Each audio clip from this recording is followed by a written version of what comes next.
Sabi niya, ito na lang. Sabi niya, kaya pinagbigyan ko at yun naman ang gusto nila.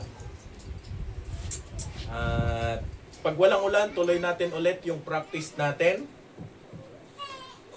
Mag-a-announce na lang po ako sa ating group chat.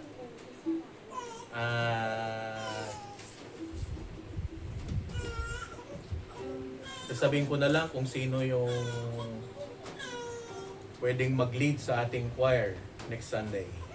Okay, so tayo po ay mag-aral ng salita ng Panginoon. Tayo po itumayong lahat.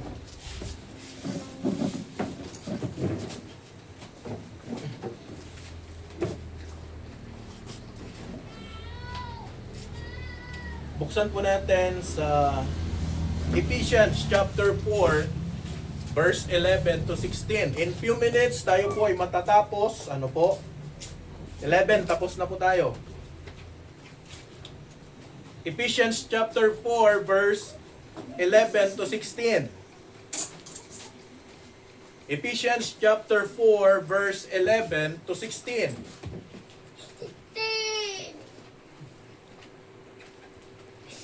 If you dare say amen. Amen. And he gave some apostles, and some prophets, and some evangelists, and some pastors and teachers, for the perfecting of the saints, for the work of the ministry, for the edifying of the body of Christ, What? till we all come in the unity of the faith and of the knowledge of the Son of God unto a perfect man, unto the measure of the stature of the fullness of Christ, that we henceforth be no more children, tossed to and fro, and carried about the every wind of doctrine, by the sleight of men and cunning craftiness, whereby they lie and wait to deceive. But speaking the truth in love, may grow up into him in all things which is the head, even Christ, from whom the whole body fitly joined together and compacted by the which every joint supplieth, according to the effectual working in the measure of every part, maketh increase of the body of the edifying of itself in love. So ang pag-aaralan po natin, for the perfecting of the saints, for the work of the ministry, for the edifying of the body of Christ. So ito po ay patungkol po doon sa All Saints Day. Tayo po ay manalangin. Ama naming Diyos, muli salamat po sa umaga pong to. I-bless niyo po ang mensahe. Ikaw pong siyang patuloy na kumilos, maitaas sa aming buhay. At muli, patawad po sa mga kasalanan namin nagawa. In Jesus Christ's name we pray. Amen.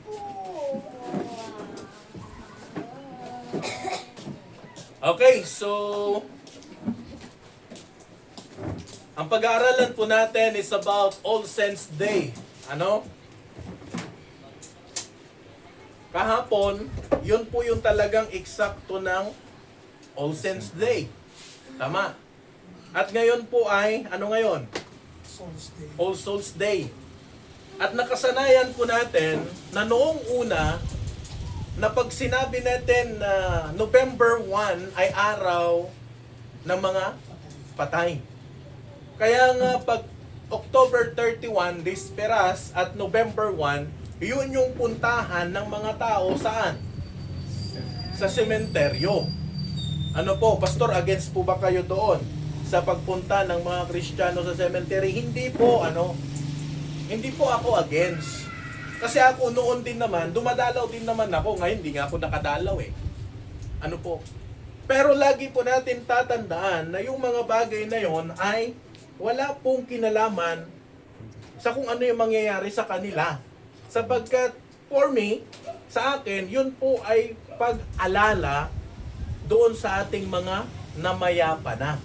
Nasa sayo kung pupunta ka o hindi. Lilinisan mo o hindi. Kaya nga, no, hindi na pa naktatay kanya danteros ako na kababain.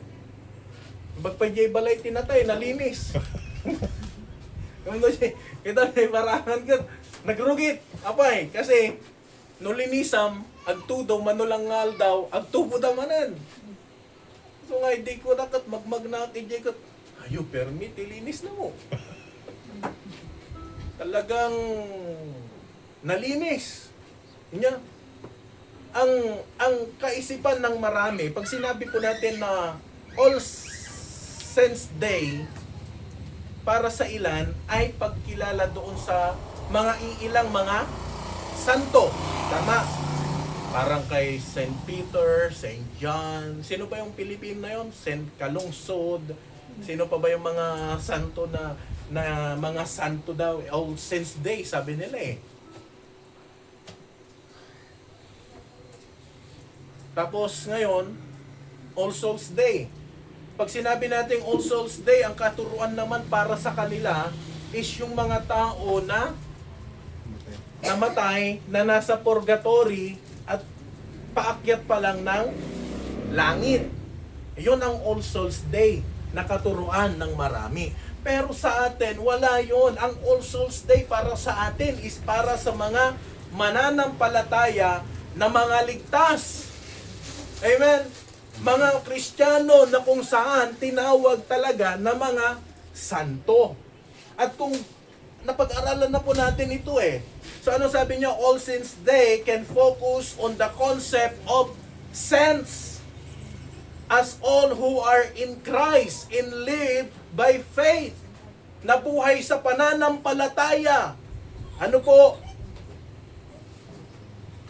Sa halip ay ang paggalang ng mga ibang relihiyon sa particular na mga santo. Tulad ng aking mga nabanggit. Maaring bigyan din ng mga aralin na ang lahat ng Kristiyano ay tinawag upang maging mga santo. Kaya nga ang tawag sa atin, not only Christian, but we are all saints. Sa mga tumanggap lang sa Panginoon, ang tawag sa atin, mga santo. Nakuha nyo po, hello, naawatan nyo. Ayan. Hindi po iilan. Sa kanila, pag sa iba, mayroong requirements para maging santo ka eh. Ang tagal na proseso yun. Kung ang santo lang ang pipiliin, only one na Pilipino ang naging santo lang. Kalahin mo yun?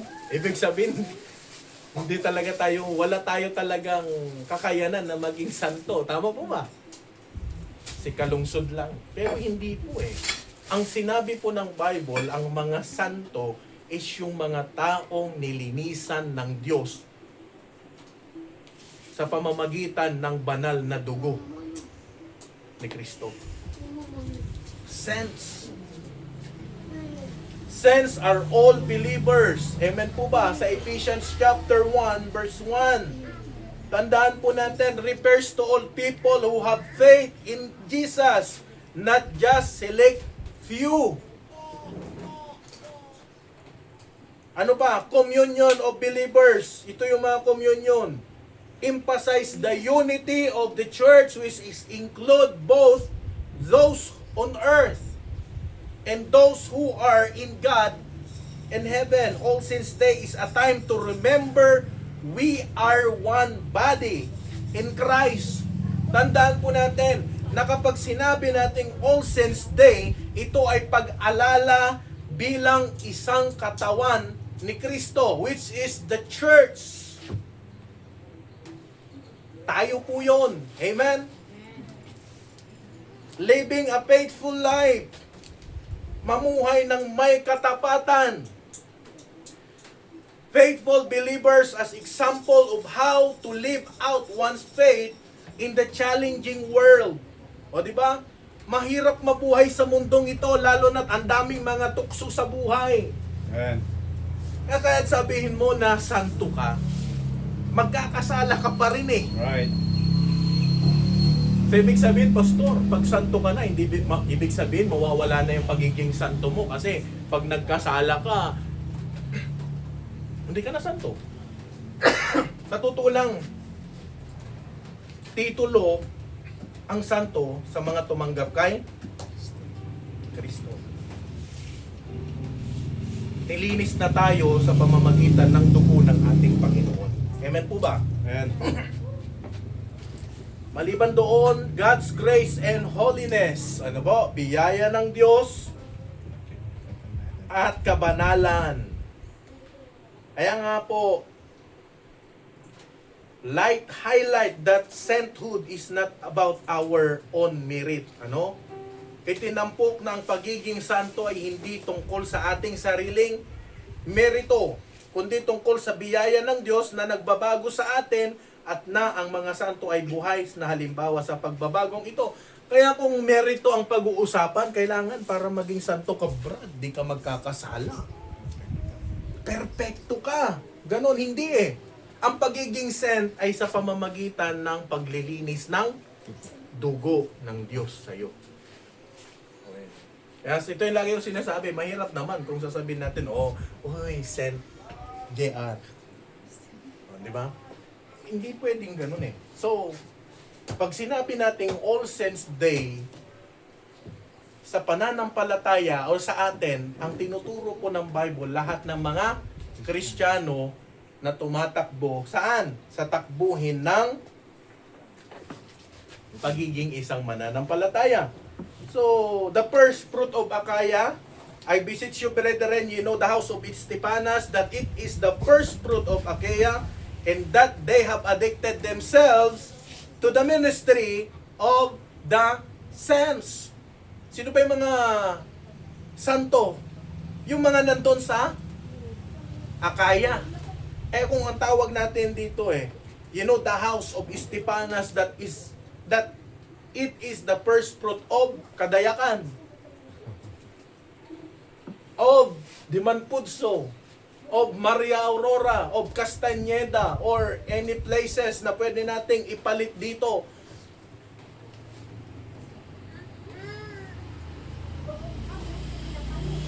At nagsitalaga sa paglilingkod sa mga banal. So nga dagitoy santo nga makuna ditoy Biblia ket dagijay namati kini Apo Dios. Especially no sika ket may saka nga adipan ni Apo Dios ket dapat agserbi ka kadagiti santo. Sino dagitoy nga santo? Kapadam matlang nga Kristiyano. Naalayo. Nawatan yon. Now, All Saints Day, number 1, equipping the saints. Ano po? Dapat equip tayo pagdating sa bagay na yan. Kaya nga tignan mo, at ipinagkaloob niya ang mga iba na maging mga apostol at ang mga iba'y propeta at mga iba'y ebanghilista at ang mga iba'y pastor at mga guru. Kaya nga pagdating sa ministry, merong pastor, wala na pong apostol, wala na, impostor meron. Walang apostol, walang propeta, but evangelist, meron po tayong mga evangelist. Meron po tayong mga pastors. May mga teachers. Sino pa mga teachers natin? Ito, Sister Grace, kaya nga sabi ko, problema ako saan kaya tayo mag-aagilap ng mga bata. Doble ang trabaho nila yung mga teachers natin Pwede silang magturo sa mga bata, pwede rin silang magturo sa school. Teachers. Kaya nga gusto ko na yung mga young people natin, ma-involve sila bilang mga Sunday school teacher Para sa ganon, matuto sila, makita nila na ang pagtuturo sa mga bata, yun ang pinakamagandang trabaho sa balat ng Diyos. Kasi ginagawa mo yung ministry mo. Amen? Amen. For the perfecting of the saints. Dapat equip ka pagdating sa bagay na yan. Bilang mga Kristiyano, bilang mga lingkod ng Diyos, dapat alam natin na ang ministry na ibinigay ng Panginoon ay mahalaga. Ano po? So, yon.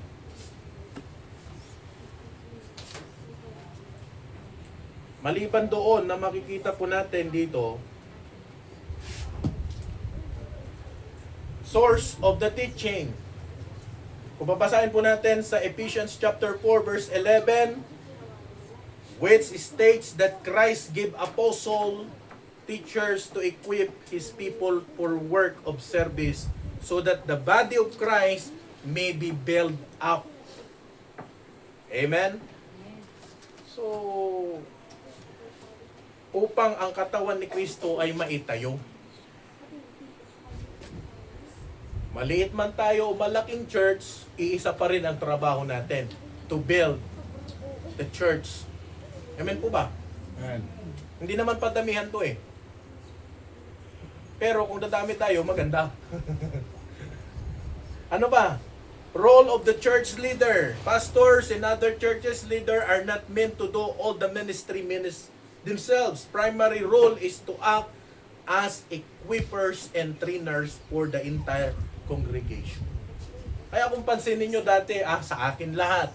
Ako ang nagsusunglid, ako pa nag-i-special number, ako pa nagpipreach, ako pa, lahat nagpipray. Pero pansinin mo ngayon, wala nga lang yung dalawang song leader natin eh. Pero may song leader tayo,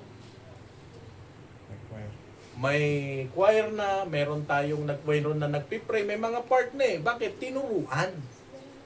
Amen po ba? Amen. May mga natututo at yun yung ina-apply natin. Ano pa? May umaawit, nagsusulo, pinapagamit yung boses sa Panginoon. Yun yung mga bagay na importante. Ministry is for all believers. Listen, ang ministry ay para sa lahat ng mga Kristiyano. Hindi lamang po sa mga pinili. Hindi lamang po sa mga pastor. Amen? Kaya kung meron kang ministry na dapat gawin, gawin mo na. Amen.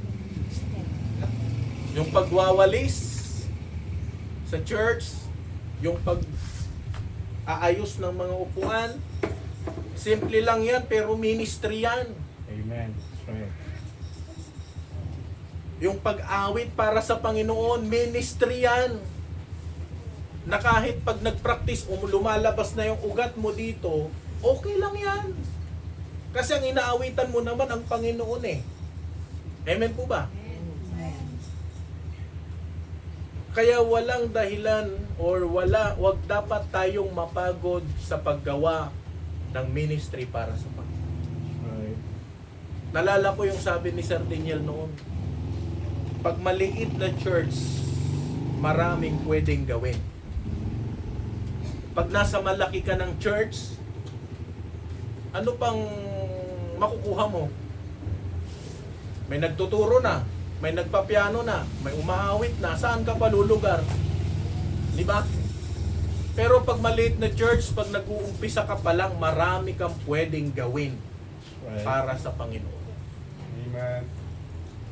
Pero kung mag-cellphone lang, maghapon, wala na. Willing dapat tayo, able dapat tayo, na kaya natin. Amen? Amen. Available ka pag kailangan ka. That's right. When? Siyempre pag willing ka, madami kang magagawa. Pag dapat, kaya mo din. Tapos, available ka dapat.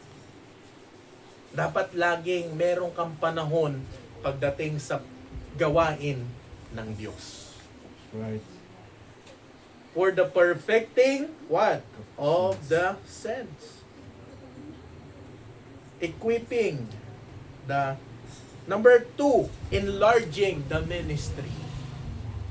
Pag sinabing enlarging the ministry of the saints, ito yung pagpapalawak. Amen po ba? Amen. Hindi lang dapat pangkadayakan lang tayo, kundi kahit sa labas, effective ka at napapakinabangan yung ministry mo para sa Panginoon. Amen. And I thank Christ Jesus our Lord who hath enabled me for that He counted me faithful, putting me into the ministry. Pag sinabing putting me, inanoint ka at inilagay ka sa ministeryo kung saan ka naroon. Amen.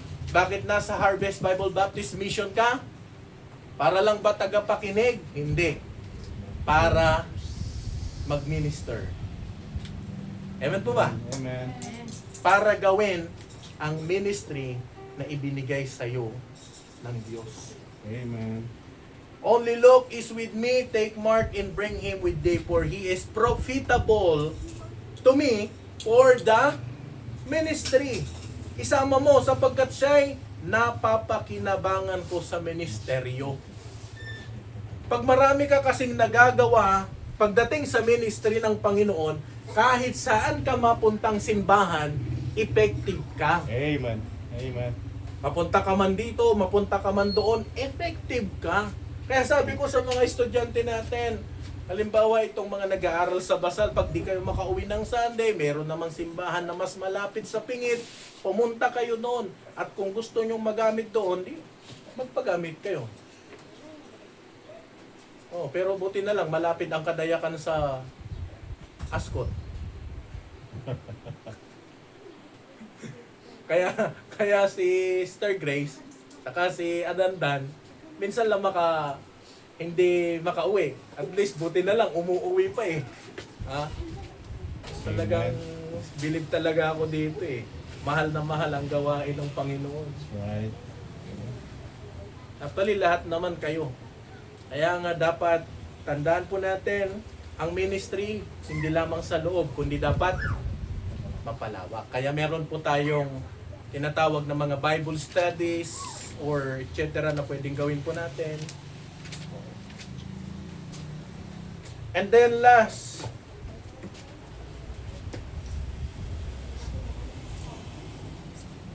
ensuring faithfulness to the sense of the sense. Pag sinabi nating ensuring, talagang dapat sigurado na dyan sa ministry na ibinigay sa'yo, magiging matapat ka.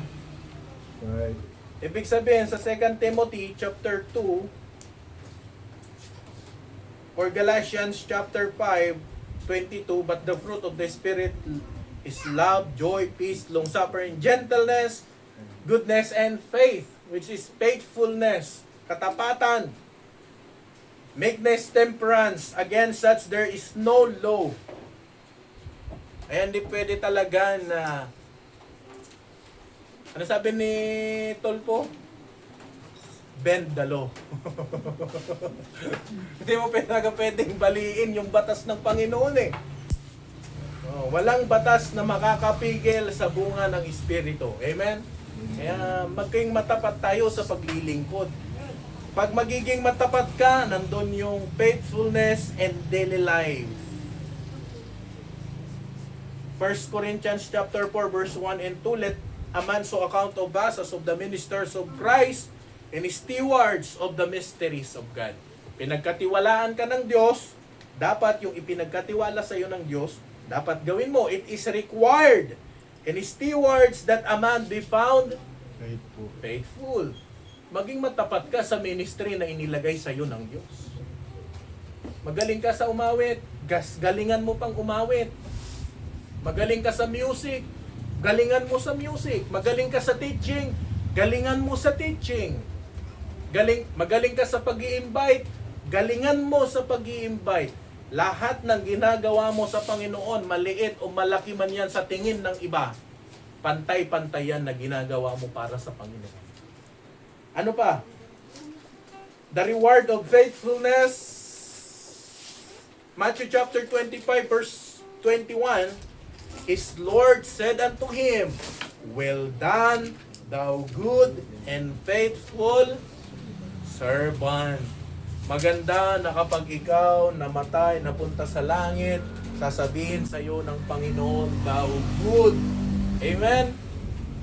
Thou hast, well done, thou good and faithful servant. Kaya maganda talaga na maglingkod sa Panginoon. Amen? Amen. Ang magpapasaya sa iyo, sorry, para akong nabusog na gutom. Ang magpapasaya sa iyo, yung paglilingkod sa Panginoon. Right. Amen. Hindi yung mga bagay na tinatangkilik po natin. Amen. Amen po ba?